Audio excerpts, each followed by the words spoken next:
एकलव्य नाम का धनुधारी, जिसे गुरु द्रोणाचार्य ने शिक्षा देने से मना कर दिया था, और जब उसने उनको गुरु मानते हुए धनुर्विद्या में पारंगत हासिल कर ली तो द्रोणाचार्य ने दक्षिणा के रूप में उससे उसका अंगूठा मांग लिया।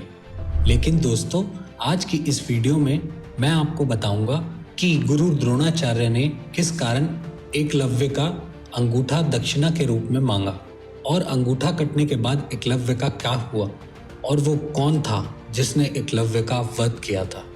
आइए जानते हैं विस्तार से। नमस्कार मित्रों, आपका स्वागत है द माइथोटेल्स यूट्यूब चैनल पर। रोचक और ज्ञानवर्धक बातें सीधा महान लेखकों की पुस्तकों से हम आप तक पहुंचाते हैं। मित्रों, महाभारत का वह गुमनाम पात्र जिसके बारे में बहुत ही कम लोग जानते हैं।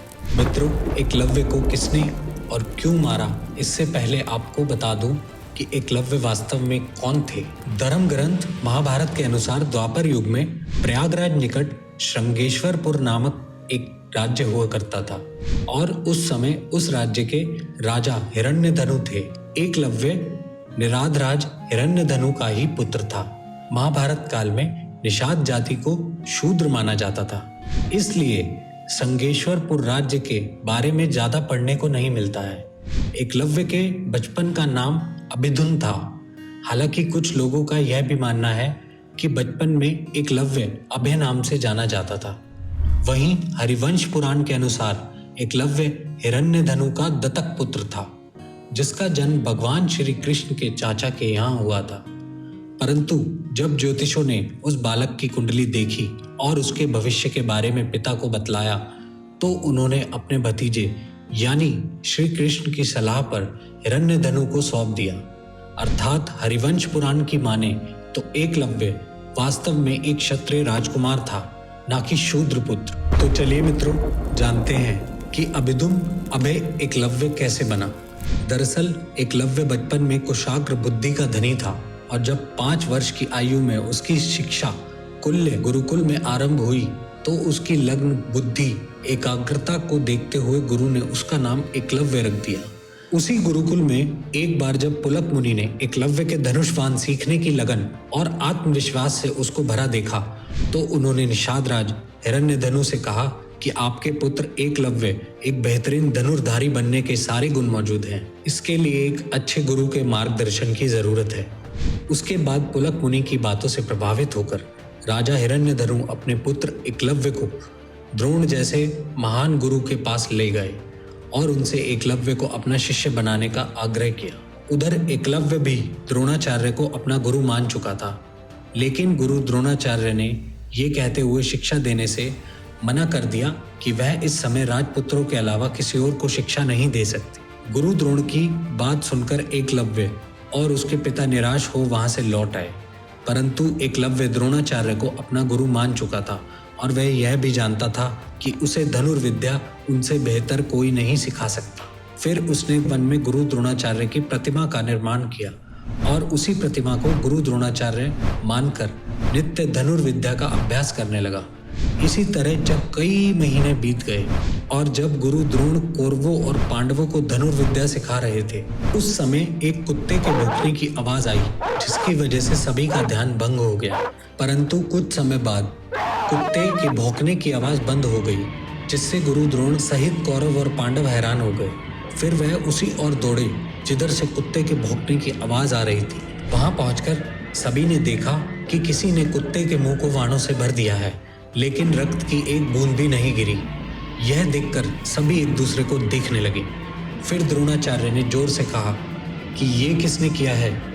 तब एकलव्य उनके पास आया और प्रणाम करते हुए बोला, गुरुदेव, आपकी कृपा से मैंने इस कुत्ते का यह हाल किया है।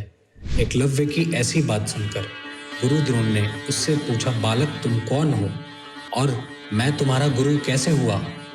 तब वह बोला, मैं वही एकलव्य हूँ जो अपने पिता निषादराज हिरण्यधनु के साथ आपसे शिक्षा ग्रहण करने आया था, परंतु आपने मना कर दिया था।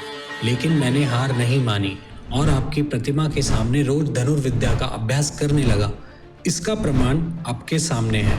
एकलव्य की बातें सुनकर गुरु द्रोण का गला भर आया और वह कहने लगे कि उन्होंने एकलव्य को शिष्य नहीं बनाकर बहुत बड़ी गलती की। फिर वो एकलव्य को अपने सीने से लगाने के लिए आगे बढ़े। कुछ पग चलने के बाद उन्हें अर्जुन को दिए हुए वचन का स्मरण हुआ। उन्होंने अर्जुन को वचन दे रखा था कि वह उसे दुनिया का सर्वश्रेष्ठ धनुर्धरी बनाएंगे। वचन ध्यान आते ही वो वहीं रुक गए और एकलव्य से बोले, चलो चलकर मुझे मेरी प्रतिमा दिखाओ। फिर एकलव्य द्रोणाचार्य सहित कौरव और पांडव उस जगह गए जहां एकलव्य ने द्रोणा की प्रतिमा बना रखी थी, जिसे देखकर गुरु द्रोणाचार्य मन ही मन प्रसन्न हुए। फिर उन्हें ध्यान आया कि अगर एकलव्य इसी तरह धनुर्विद्या का अभ्यास करते रहा तो वह अवश्य ही एक दिन अर्जुन से बड़ा धनुर्धारी बन जाएगा। इसलिए उन्होंने एकलव्य से कहा, वत्स, तुम मुझे अपना गुरु मानते हो, तब तो यह भी होगा कि बिना गुरु दक्षिणा दिए कोई भी विद्या सफल नहीं होगी। इसलिए मैं चाहता हूँ तुम मुझे गुरु दक्षिणा दो, क्योंकि आज से मैंने तुम्हें अपना शिष्य मान लिया है। गुरु द्रोण के मुख से ऐसी बातें सुनकर एकलव्य प्रसन्न हो गया और बोला, गुरुदेव, मैं धन्य हो गया जो आपने मुझे शिष्य मान लिया। बताइए आपको मुझसे गुरु दक्षिणा में क्या चाहिए। तब द्रोणाचार्य बोले, वत्स, गुरु दक्षिणा में मुझे तुम्हारे दाएं हाथ का अंगूठा चाहिए। गुरु द्रोणा की बातें सुनकर पहले तो एकलव्य हैरान हो गया, लेकिन उसने उसी क्षण अपने अंगूठे को चाकू से काटकर गुरु द्रोणाचार्य के चरणों में समर्पित कर दिया। यह देख द्रोणाचार्य की आंखों में आंसू निकल आए। कुछ देर बाद वह एकलव्य से बोले, वत्स, अभी तक मेरे बहुत से शिष्य हुए और आगे भी होंगे, परंतु तुम जैसा शिष्य किसी भी गुरु को अंतकाल मिलेगा। फिर वह सभी वहां से अपने आश्रम लौट आए। फिर उधर एकलव्य भी अपने राज्य श्रृंगेश्वरपुर को लौट आया। यह बिना अंगूठे के ही धनुर का अभ्यास करने लगा और देखते ही देखते बड़ा धनुर्धारी बन गया। श्रृंगेश्वरपुर लौटने के कुछ समय बाद हिरण्यधनु ने निषाद मित्र की कन्या सुनीता से एकलव्य का विवाह करा दिया। उसके कुछ वर्ष बाद जब पिता की मृत्यु हो गई तो एकलव्य श्रृंगेश्वरपुर राज्य का शासक बन गया। शासक बनने के बाद एकलव्य ने निषाद जाति के लोगों को सशक्त सेना और नौसेना गठित की और अपने राज्य की सीमाओं का विस्तार भी करता रहा। इसी क्रम में वह मगध नरेश जरासंध से मिला, जो भगवान श्री कृष्ण का सबसे बड़ा दुश्मन था। विष्णु पुराण की माने तो जरासंध से मित्रता करने के बाद वह द्वारका के विरुद्ध जरासंध के पक्ष में युद्ध करने गया, जहां उसने देखते ही देखते पूरी यादव सेना का वध कर डाला।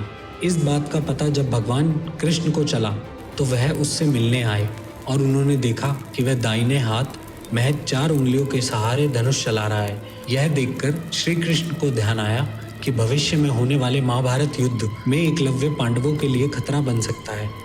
नाश अभी आवश्यक है। फिर वह एकलव्य के साथ युद्ध करने लगे। युद्ध काफी देर तक चला, परंतु अंत में श्री कृष्ण के हाथों एकलव्य वीरगति को प्राप्त हो गया। तो मित्रों, आज की वीडियो में आपने जाना महान धनुर्धारी एकलव्य का वध कैसे हुआ और किसने किया। मित्रों, आपको अगर आज के विषय पर हमारा वीडियो पसंद आया हो तो हमें प्रोत्साहित करने के लिए हमारे चैनल को सब्सक्राइब एवं वीडियो को लाइक शेयर अवश्य करें। आप अपने सुझाव हम तक कमेंट बॉक्स के जरिए पहुंचा सकते हैं। आपका बहुत बहुत धन्यवाद।